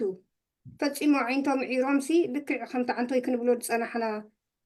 በጀካይ መን ከማ እንዳፈለጡ ገለገሊኦም እንዳፈለጡ እዮም ቃል ኣምላኽ ንኩሉ እዩ ተዋሂብዎ ግን ከም ኣምላኽ ክኾኑ ከዓ ይደልዩ ባዕላቶም ሕጋጋት የውፅኡ ባዕላቶም ጣዖታት ይገብሩ ስለዚ እቲ ፅሑፍ ይብል እንድሕር ደኣ ከምዚ ተገይሩ ቁጣዓ ክመፅእ ከም ዘለዎ ዘይከውን ነገር ከጋጥሞም ከም ዝኾነ ኣይመን ንሪኦ ኣለና ሕጂ ብዓለምና መን ከማይ ጥራያ መሊኣ ደላ ንዓይ ስልጣን ተዋሂብኒ ድላይ ክገብር እየ ተባሂሉ ብዙሕ ነገር ይግበር ኣሎ ግን ናይ እግዚኣብሔር ቅኑዕ መገዲ እሱ ይኮነን ኣምላኽ በዚኣ ክትከዱ ኣለኩም ከምዚኣ ክትገብሩ ኣለኩም ኢሉ መምርሒ ሂቡና እዩ ተደይኮነ ግን እቲ ፅሑፍ ዝህቦ ደሎ ቁጣዓ ክወርድ እዩ ዘይተርፍ እዩ ዝወርድ እውን ኣሎ ቅድሚ ሕጂ ወሪድዎም እቶም ቅድሚ ሕጂ ዝነበሩ ንኣምላኽ ዘይተኣዘዙ ንኣምላኽ ዝነዓቑ እግዚኣብሔር ገዲፎም ንጠቐደም ለኹ ካብ ኩሉ ዘሕዝን ግን እቲ ዒንቲ ናይ ሰብ ዓዊሩ ኣሎ ዓይኒ ምስ ዓወረ ከዓ ትገብሮ ይትፈልጦን ኢኻ ስለዚ ትእዛዝ ኣምላኽ ወይ ድማ ምልክትታት ኣምላኽ ጽኑዕ እዩ ትዕግስቱ ግን ብጣዕሚ ብዙሕ እዩ ሰፊሕ እዩ ኣብ መወዳእታ ግን ትእዛዝ ተዋሂቡ እዩ ስለዚ እቲ ዝመጽእ መዓት ቁጣዓ ክወርድ እዩ ኣብኡ እዩ ከዓ እቲ ናህና መርገጽ ክጸንዕ ዘለዎ በቶም ዕውራት ድመርሑና ዲና ክንከይድ ወይስ በቲ ቃል ኣምላኽ ክርስቶስ ድመርሐና ኢና ክንከይድ ኣብኡ ክንጸንዕ ኣለና እቲ ድመጽእ ነገር ከዓ ኣሎ ድሕራይ ምናልባሽ ንመፀቱ ኮይና እምበር ተዓቢ ፈተናታት ክመጽእ ሕጂ ብናይ ቀደም ሃዋርያት ክንሪኦ ከለና ሲ እቲ ድመጽእ ፈተና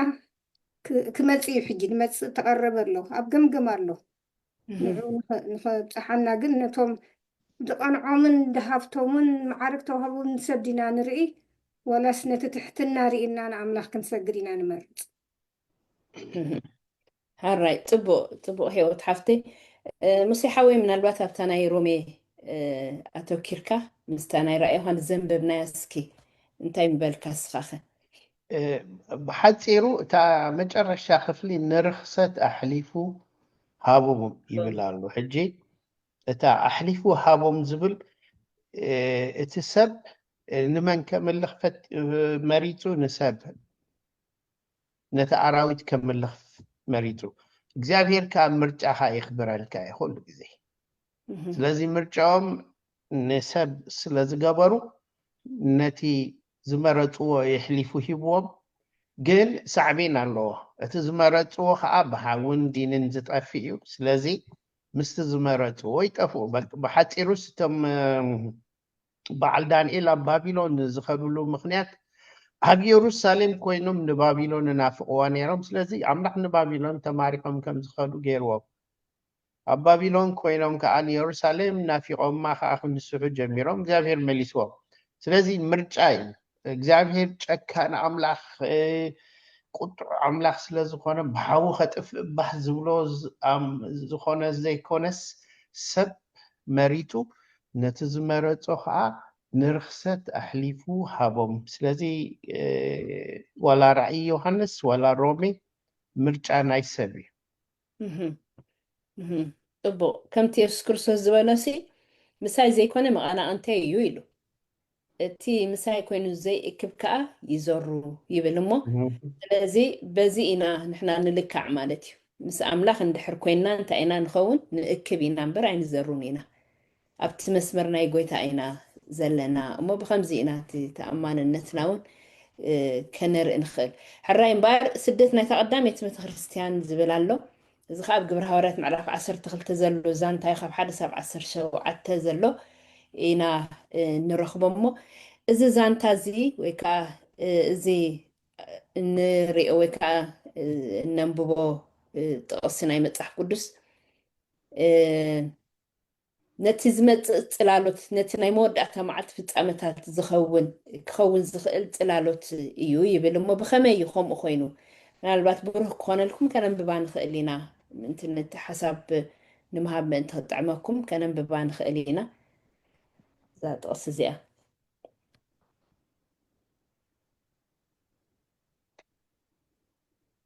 ከንብባ ዋላ ኣነ ቅልጥፍ ኢለ ኣራይ ከምዚ ከዓ ትብል በቲ ዘመንቲ ንጉስ ሄሮዶስ ኣብ ሓያሉ ካብታ ማሕበር ክፉእ ክገብሮም ኢዱ ዘርግሐን ያዕቆብ ሓዊ ዮሃንስ ከዓ ሰየፎ እዚ ንኣይሁድ ባህ ከም ዘበሎ ምስ ረኣየ ድማ ወሲኹ ንጴጥሮስ ሓዞ ቅነ በዓል ቅጫ ከዓ ነበረ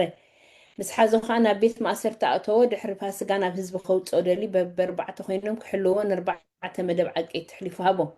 ጴጥሮስ ከምዚ ኮይኑ ኣብ ቤት ማእሰርቲ ይሕሎ ነበረ እታ ማሕበር ግና ምእንትኡ ኩሉ ሳዕ ናብ ኣምላኽ ትፅሊ ነበረት ሄሮዶስ ከቕርቦ ምስ ሓሰበ በታ ቅድሚኣ ዘላ ለይቲ ጴጥሮስ ብክልተ መቑሕቲ ኣሲሩ ኣብ መንጎ ክልተ ዓቀይቲ ደቂሱ ነበረ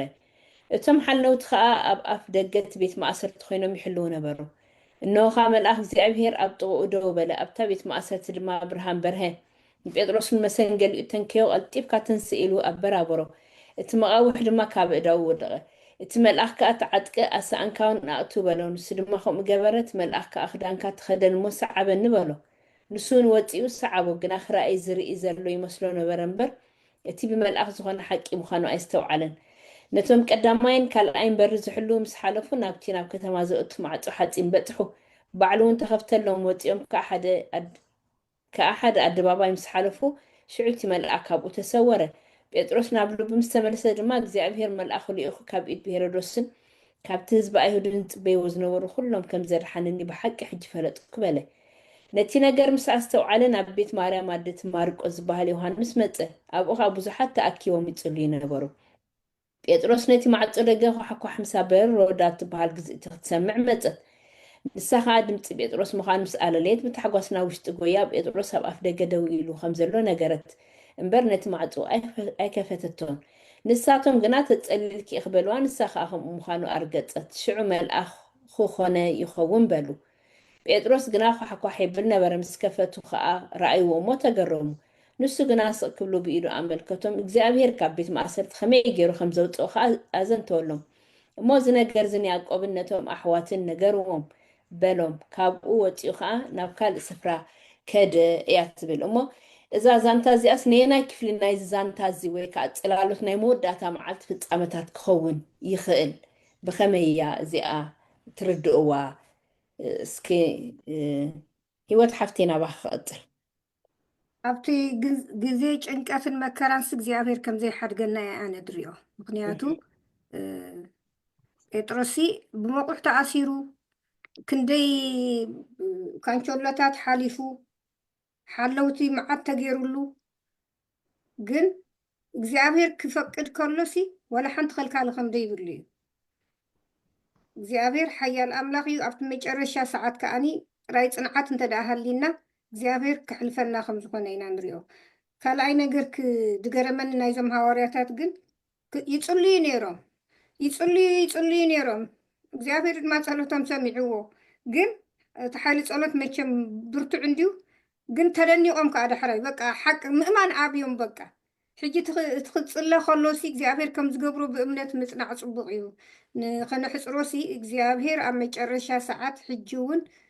ፈተናታት ክህልወና እዩ ክንስደድ ኢና ቃል ኣምላኽ ዝፈለጠ ንኣምላኽ ድፀንዐ ንምስሊ ጣዖት ደይሰግድ ናይ ሰባት ባህልታት ደይክተል ሰብ ኣብ መጨረሻ ሰይጣን ክሳዕ መጨረሻ መዓልቱ ከም ተኣክል ፈሊጡ ንብዙሓት ከስሕት ክፍትን እዩ ግን እግዚኣብሔር ከም ደይሓድገና ክንኣምን ኣለና ብሕልፊ ክንፅሊ ክንብል ከለናስ ፍቓድካ ይኹን ኢና ንብል ፍቓድ ኣምላኽ ክኸውን ተኣማሚና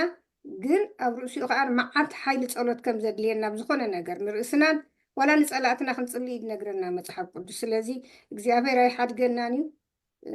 ምሳና እዩ ካልኦ ነገር ደይገብሮ ነገር ከዓ የሎን ኩሉ ድኽእል ኣምላኽ እዩ ኣሜን ፅቡቅ ሃራይ ሙሲሓ ወይ ኣብዚኣ ከተኩረለን ዝደሊ ክልተ ነገራት እየን ሄሮድስ ንያዕቆብ ኣሰይፍዎ ሰብ ከም ተሓጎሰም ዝፈለጠ ከዓ ንጴጥሮስ ክደግሞ ፈቲሉ ሕጂ እግዚኣብሔር ያዕቆብ ክስየፍ ፈቂዱ ጴጥሮስ ግን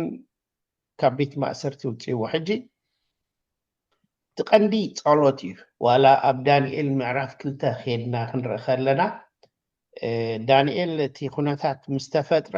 እንታይ ገይሩ ናብ ናይ ጸሎት ኣኼባ ይኸይዱ prayer meeting ይኸይዱ ምሽ ናብ ጸሎት ንዑ ንጸሊ ኢሉ ኸይዱ ናብ ኣሕዋቱ ሕጂ ጸልዩ እዚኦም ከዓ በቲ ኩነታት ይጽልዩ ነይሮም እቲ ጸሎት ክምለስ ከሎ ኩሉ ግዜ ከምቲ ንሕና ዝደለናዮ ኣይክኸውንን እዩ ግን ብእምነት ክንቅበሎ ክንክእል ኣለና እምነት ክህልወና ኣሎ እግዚኣብሔር ስልጡን እዩ ኢልና እግዚኣብሔር ዝገብሮ ከዓ ይፈልጥ እዩ እግዚኣብሔር ከዓ ጻድቕ ፈራዲ እዩ ስለዚ ስለምንታይ ያዕቆብ ሞይቱ ስለምንታይ ጴጥሮስ ድሂኑ በዚ ሓደን ክልተን ዘይኮነ እቲ ኩነታት ድሓር ክንርድኦ ኢና ሰማይ ምስገድና ኣብዚ ግን ብእምነት እግዚኣብሔር ጻድቕ ፈራዲ ምዃኑ ኣሚንና ብእምነትና ጸኒዕና ክንመላለስ ኣለና ጸሎት ከዓ ሓያል ኣጽኒዓ ትጽሊ ስለ ዝነበረት ቤተክርስትያን እቲ ጸሎት ተመሊሱ ብዘይ ጸሎት ነዚ ዝመጽእ ዘሎ ፈተና ክንሓልፎ ኣይንኽእልን ኢና። ብርግጽ ያ ጸሎት ሓይሊ እዩ። ጸሎት ጻድቕ ብግብራ ብዙሕ ትስልጥ ኢሉ እዩ ቃል ኣምላኽ ኣብ ያዕቆብ እንድሕር ኣንቢብና እሞ ከምቲ ትብሎ ፀናሕኩምሲ ገለ ክርስትያናት ተቐቲሎም እዮም፣ ገለ ክርስትያናት ድማ ብተኣምራት ወፂኦም እዮም። ብዛዕባ መወዳእታ ዘመን እንተሓሲብና ድማ ብዛዕባ እዚ ግዜና ዘለና ድማ ልክዕ ከምኡ እዩ ክኸውን። ጴጥሮስ እውን እኮ ኣብቲ ግዜ እቲ ካብ ማእሰርቲ እንተወፅእ ፀኒሑ ግን ብምክንያት እምነቱ ምስውኡ ኣይተረፎም ሓሊፉ እዩ ማለት እዩ። እሞ ከምኡ ከም ዝኾነ ክንፈልጥ ኣብ መወዳእታ ከዓ ስደት መከራን ከም ዝገጥመና ከምቲ ዝበልክሞ ግን ኣብ ማእከል ተሓዊ ኣብ ማእከል እቲ መከራ ክርስቶስ ምሳና ስለ ዝኸውን በዚ ክንፃናናዕን በዚ ከዓ ተስፋ ክንገብርን ከም ዘለና ልብኹም ኣይሸበር ብኣምላኽ እመኑ ብኣይውን እመኑ ስለ ዝበለና ምሳና ከም ዘሎ ክንኣምን እዩ እቲ ዘለና ማለት እዩ። እሞ ናብቲ ናይ መወዳእታ ገፅና ክንከይድ ኢና ምልክት ናይቲ ኣራዊት ክንርኢና እጅውን ጥቕስታት ኣለዋና እሞ ንዓና ኣንቢብና ናብቲ ዝቕፅል ክንከይድ ኢና። ማቴዎስ ምዕራፍ 12 ካብ 9 ሳብ 14 ዮሃንስ 5 ካብ 1 ሳብ 16 ዘሎ ጥቕስታት እየን እሞ እዘን ጥቕስታት እዚአን ነንብበን እሞ ናብቲ ናይ መወዳእታ ክንከይድ ኢና። ማቴዎስ 12 ካብ 9 ክሳብ 14 እወ ሙሴ ዮሃንስ ወንጌል ዮሃንስ 5 ካብ 1 ሳብ 16 አንብበልና። ኦኬ ማቴዎስ ምዕራፍ 12 ካብ ቁጥሪ 9 ያ 14 ንሱ ካብኡ ሓሊፉ ናብ ቤት ጸሎቶም ኣተወ። እንሆ ከዓ ኢዱ ዝነቐፀት ሰብኣይ ኣብኡ ነበረ። ምእንቲ ክኸስዎ ከዓ ብሰንበት ምፍዋስ ግቡእ ዶ እዩ ኢሎም ሓተትዎ። በሎም ከዓ ካባኻትኩም ከ ሓንቲ በጊዕ ዘላቶሞ ብሰንበት ኣብ ጉድጓድ እንተወደቐት ዘይሒዛን ዘየውፃን እንታዋይ ሰብ ኣሎ? ካብ በጊዕሲ ሰብዶ ግዳ ኣዝዩ ኣይበልፅን? እምበኣርሲ ብሰንበት ጽቡቕ ምግባር ግቡእ እዩ። ሽዑ ነቲ ሰብኣይ ኢድካ ዘርግሕ በሎ። ኢዱ ዘርግሐ ብእኡ ከዓ ሓወየት። ከምታ ካልኣይታ እውን ኮነት። ክሳብ 14 ድየ 14 ፈሪሳውያን ግና ምስ ወፁ ከመይ ገይሮም ከም ዘጥፍእዎ ተማኸሩ። ሕራይ ወንጌል ዮሃንስ ከዓ ንኺድ 5 ካብ 1 ሳብ 16 ድሕርዚ ድማ በዓል ኣይሁድ ኮነ ኢየሱስ እውን ናብ ኢየሩሳሌም ደየበ። ኣብ ኢየሩሳሌም ኣብ ጥቓ ደገ ኣባጊዕ ከዓ ብዕብራይስጥ ቤተ ሳይዳ ዝበሃል 5 ገበላ እተገብሮ ቐላይ ነበረ። ኣብኡ ምንቅስቓስ እቲ ማይ ዝጽበዩ ብዙሓት ሕሙማት ዕውራትን ሓንካሳትን ድኑሳትን ይድቅሱ ነበሩ። እናሓንሳእ ሓደ መልኣኽ ናብታ ቐላይ ወሪዱ ነቲ ማይ የንቀሳቕሶ ነበረ እሞ እቲ ቅድም ወሪዱ ኣብቲ ተንቀሳቐሰ ማይ ዝኣትወ ካብ ዘለዎ ሕማም ዘበለ ይሓዊ ነበረ። 38 ዓመት ዝሓመመ ሰብኣይ ከዓ ኣብኣ ነበረ። ኢየሱስ ድማ ነዚ ደቂሱ ምስ ረኣዮ ነዊሕ ዘመን ምሕማሙ ፈሊጡ ክትሓዊ ዶ ትደሊ ኢኻ በሎ። እቲ ሕሙም ከዓ ጎይታይ እቲ ማይ ምስ ተንቀሳቐሰ ናብቲ ቐላይ ዘውርደኒ ሰብ የብለይን፣ ኣነ ከዓ ክሳዕ ዝመጽእ ድማ ካሊእ ቀዲምኒ ይወርድ ኢሉ መለሰሉ። ኢየሱስ ከዓ ተንስ ዓራት ካልዒል ሞኪድ በሎ። ሰብኣይ ብኡ ሓወየ፣ ዓራቱ ኣልዒሉ እውን ከደ። በታ መዓልቲ እቲኣ ሰንበት ነበረት። ስለዚ ኣይሁድ ነቲ ዝሓወየ ሰብኣይ ሎሚ ሰንበት እያ እሞ ዓራትካ ክትፀውር ኣይፈቀደልካን በልዎ። ንሱ ግና እቲ ዘሕወየኒ ዓራት እዩ ዓራትካ ኣልዕል ሞኪድ ዝበለኒ ኢሉ መለሰሎም። ንሳቶም እቲ ዓራትካ ኣልዕል እሞ ኪድ ዝበለካ ሰብኣይ ክንታዋይ እዩ ኢሎም ሓተትዎ። ዝሓወየ ግና ኣብቲ ቦታ እቲ ብዙሕ ህዝቢ ስለ ዝነበረ እሞ ኢየሱስ ድሕር ኢሉ ስለ ዝነበረ ንሱ መን ምዃኑ ኣይፈለጠን። ድሕሪዚ ኢየሱስ ኣብ ቤተ መቕደስ ረኸቦ እሞ እንሆ ሓዊኻ ካብዚ ዝገድድ ከይረኽበካስ መሊስካ ኣይትበድል በሎ። ሰብኣይ ከይዱ ንኣይሁድ እቲ ዘሕወዮ ኢየሱስ ምዃኑ ነገሮም። ስለዚ ብሰንበት እዚ ዝገበረ ኣይሁድ ንኢየሱስ ይሰግዎ ክቐትልዎ እውን ይደልዩ ነበሩ። ሓራይ እምበኣር ርኢና ኣለና ዝነባብ ዝብክልቲኡ ዘንበብናዮ እሞ እቶም መራሕቲ ሃይማኖት بيناي ممخنيتها يوم يسوس كقتل وزدلي مستعمل كتنا يتعراويت إن تححزنا كمية انتايوت ممخنيتو أمنيرو زبلي مو اسكي حراهي وات حفتينا بخقتل እንታይ ደሊሉ ነይሮ ቀዳማይ ነገር ኣነ ኣምላኸ ወዲ ኣምላኸ ይብል ነይሩ ጎይታ እዩ ከዓ ሕጂ እሱ የቕንዖምን የሕርቆምን ነይሩ ስለዘይኣምንሉ ኣብ ርእሲኡ እንታይ እዮም ዝደልዩ እቲ ምሕላው ሰንበትሲ ተንኮል ምሕሳብ ንሰብ ምቕታል ንሰብ ክፉእ ምሕሳብ ድሓይሽ ዋላስ ሕሙማት ምፍዋስ ዕውራት ዓይኖም ክትከፍተሎም ንጡምያት ከተዕንግል ድሓይሽ ንሳቶም ግን ስርሖም ከምኡ እዩ እንቅፋት ጥራዮም ዝደልዩ ነይሮም ንየሱስ ከጥፍእዎ ስለ ዝደልዩ ነበሩ ምክንያታት እዮም ዝደልዩ ነይሮም እምበር እቲ ዝግበር ነበረ ግብርስ ተዳ ትኽክል ሓንጎል ነይርዎምሲ ንሓንካስ ንዕውር ምሕጋዝ ሰንበት እታ ሰንበትሲ እንታይ እዩ ብሰንበት ፅቡቅ ምግባር ድዩ ዝግባእ ዋላስ ብሰንበት ሕማቅ ምግባር ስለዚ እቲ ፈታኒ ኩሉ ሻዕ ይደፋፍኦም እዩ ነይሩ ኣመሉ ስለዝኾነ ስርሑ ስለዝኾነ የሱስ ዓብ ከቢድ ፈተና የሕሊፉ ስለዚ ኣብቲ ሰንበት የተኩሩ ነይሮም ግን ሰንበትሲ ብዙሕ ደይድሊ ነገራት እውን ከም ዝገብሩ ኣብዚ ሕጂ ዘሎ ምድራዊ ንሪኦ እንዲና ብምክንያት ሰንበት ገሊኦም መብራህቲ ኣይውልዑን ኤሌቬተር ኣይትንክፉን ናይ ሰንበት ኤሌቬተር ትበሃል ኣላ ኢሎማ ሕጂ እቲ ነቲ ሕጊ ኣምላኽሲ ብዘይግባእ ይትርጉምዎ ፍቓድ ርእስኻ ከይትገብር በዛ መዓልቲ ተጠንቀቕ ይድብል ቃል ኣምላኽ ፍቓድ ርእስኻ ከይትገብር ፅቡቅ ንክትገብር ግን ናይ እግዚኣብሔር ስራሕ እዩ ፍዩኻ ምሳሌ ስለዚ እንድሕር ከፅድፉኻ ደልዮምሲ ዋላ ዘየሎ ከማን ከም ዘሎ ገይሮም እንዲኦም ዝገብሩ እምበሪ ኣብ መጨረሻ ግን ሰዓሪ ስለዝኾነ ይስዕቡ ከዓ ነይሮም መዓት ሰዓብቲ ከዓ ነይሮም ክፍወሱ ዝደለዩ ክሓውዩ ዝደልዩ ክሰምዑ ቃል ኣምላኽ ዝደለዩ ግን እቲ ከኽፍኣካን ከዕንቅፈካን ዝደሊ ሕጂ እውን ከጋጥም እዩ ዋላ እንድሕር ከነልዕሎ ኮይና ብሰንበት ዓብ ፈተና ክመፅእ ሕጂ ኣብታ ሓቂሲ እታ ሰንበት ክቕይርዋ እዮም ቅድሚ ሕጂ ተቐይራ ሕጂ ከዓ እንደገና ከዓ እቲ ሳንደይ ለው ዝበሃል ክመፅእ ከሎ ከዓ ክንደይ ፈተናታት ከም ዘሎ ንፈልጥ ኢና ግን ክርስቶስ ምሳሌና ስለዝኾነ እቲ ኣምላኽ ዝበላ እታ ናይ መጨረሻ ድማ ተሳልሰይቲ ትእዛዛት በዕላ ረባዒቲ እቲ እግዚኣብሔር ዝበሎ ኩሉሲ ክንኣምኖን ክንገብሮን እግዚኣብሔር ይሓግዘና እምበር ፈተናታት ንዓናውን ከምዚ ነዞም ዕብራውያን ዝገበርዎም እኳ እዩ ኣብቲ ክስታይ ከለውስ እዚኦም እንደይሰግዱ ብዚኣ ተሓቢኦም ኣለዉ እሞ ኢሎም ጠቂሞሞም ስለዚ ብዙሕ ዝጥቁም ሰብ ከዓ ክህሉ እዩ ግን ተዳ ብእምነት ፀኒዕና ጥራይ ብእምነት ፀኒዕና ክንነብር ኣለና እምበር እቲ እንታይ ክደልየልክ ከሎ ሰብ ምክንያት ይደድልየልክ ዋላ እቲ ዝኸስኹ ነገር ከማን ምንም ትርጉም ዘይብሉ ከሎ ንየሱስ ብዙሕ ፈተናታት ከም ዘጋጠሞ ንዓና እውን ከጋጥመና እዩ ኣራይ ፅቡቅ ኣራይ ሙሲሓ ወይ ናይ መወዳእታ ኣብዚኣ ሕጂ ቀንዲ ዘሕመመቶም እቲ ሳቶም ዝሰርሕዎ ስርዓት ስለተተንከፈ እዩ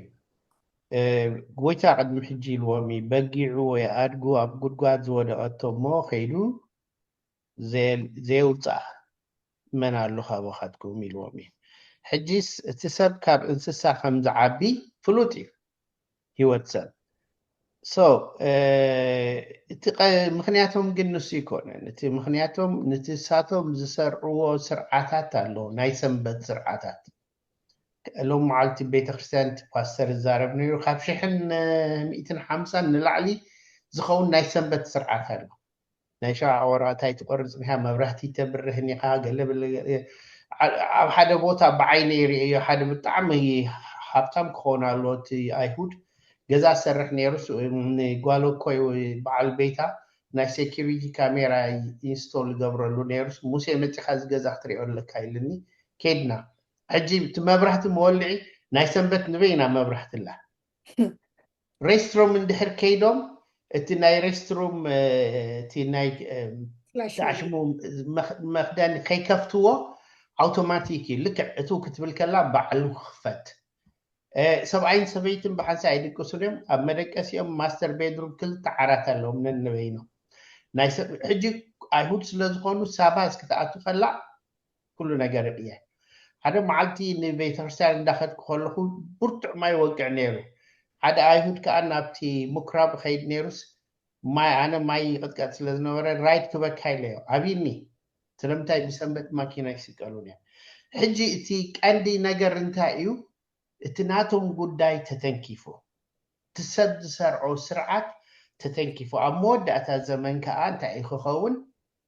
እቲ ሰብ ዝሰርዖ ስርዓት እንድሕር ተንኪፍና እቲ ሰብ ኣንጻርና እዩ ክትስእ ስለምንታይ እቲ ብዛዕባ ቀዳም ሰንበት ኣይኮነን እቲ ሰብ ዝሰርዖ ስርዓት እዩ ናይ ሰብ ነገር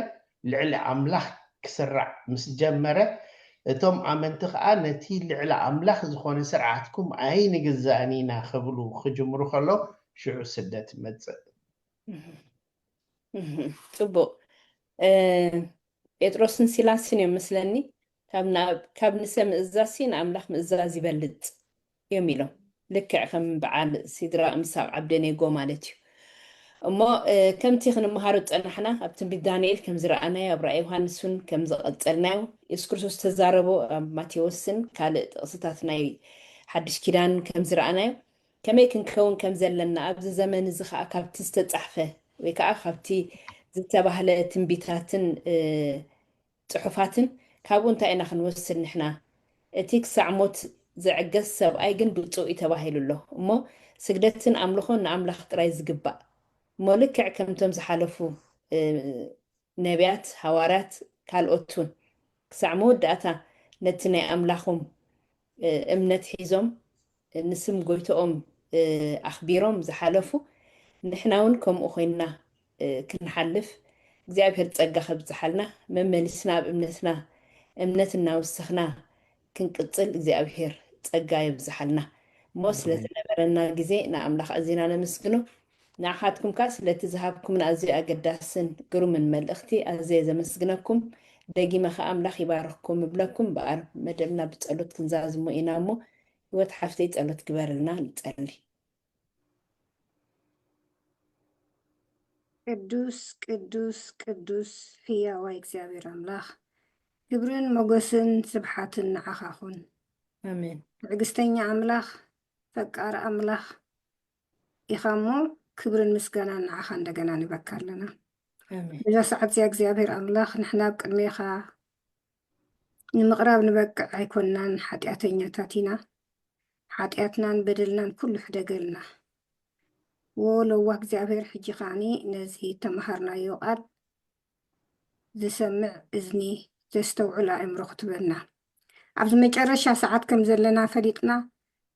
ንዓኻ ፅኑዓት ኣመንቲ ክንከውን ንርእስና ኣሚንና እውን በትናህና ወኣምላኽ ጉዕዞና ካይዳና ዘራርባና ኩሉ ሰባት ንዓና ሪኦም ንዓኻ ክስዕቡ ነዛ ሓፃር ዓለም ነዛ መታለሊት ዓለም ኣምላኽ ከይተስሕተና ናይ ሰብ ሕጋጋትን ናይ ሰብ መሪሕነትን ከይንኽተል እቲ ህያው ኣምላኽ ዘውፅኦ ቃል ተኸቲልና ከም ዳንኤልን ዕሩኽትን ፅኑዓት ክንከውን ክሳዕ መጨረሻ ሓግዘና በዚ እዋን እዚ እግዚኣብሔር ኣምላኽ ብዙሓት ዝሓዘኑ ኣለዉ ብዙሓት እተጎድኡ ኣለዉ ንብዙሓት ንዝክሮም ኣለና እግዚኣብሔር እዚ ብነፋሪት ሓደጋ ብህንዲ ዝጠፍኡ ሰባት ከምኡውን በዚ ጦርነት ምክንያት ኣብ በበዱ ዓዱ ተሸጊሮም ዝሓልፉ ዘለዉ ወኣምላኽ ሓዘን ጓሂ ሞት ምረት እዩ እዚ ከዓ ሸይጣን መምፂዎ ኣምላኽ ነዚ ናይ ሰይጣን ቁጣዓ መወዳእታ ክትገብረሉ ቀሪብካ ኢኻ እሞ እግዚኣብሔር ኣምላኽ ንዓ ሕጂ ነዚ ድኹም ዝኾነ ፀሎትና ስማዕ ነዚ ናይ ሰንበት ትምህርትና ኣገልግሎት ድማ ስኻ ባርኮ ኣምላኽ ፍረ ክፈሪ ግበሮ ንዓ ሕጂ ምሳና ኹን ንዝሓመሙ ፈውሰልና ጎይታ የሱስ ምሳና ሕደር ብሽም የሱስ ኣሜን ኣሜን ኣሜን ሕራይ እምበር ክቡራትን ክቡራንን ተኸታተልቲ ናይ ዝመደብና ከዓ ደጊመ ስለቲ ምክትታልኩም ኣዝና ኢና ነመስግነኩም ንዓኻትኩምን ኣምላኽ ይባርኽኩም መደብና ኣብዚ ወዲእና ኣለና ኣብ ዝመፅእ ሰውን ብተመሳሳሊ መፅናዕቲ ኢና ክንራኸብ ኣምላኽ ብሰላም የራኽበና ፀጋ ኣምላኽ ምስ ኩልናትና ይኹን ድሓንቀኒ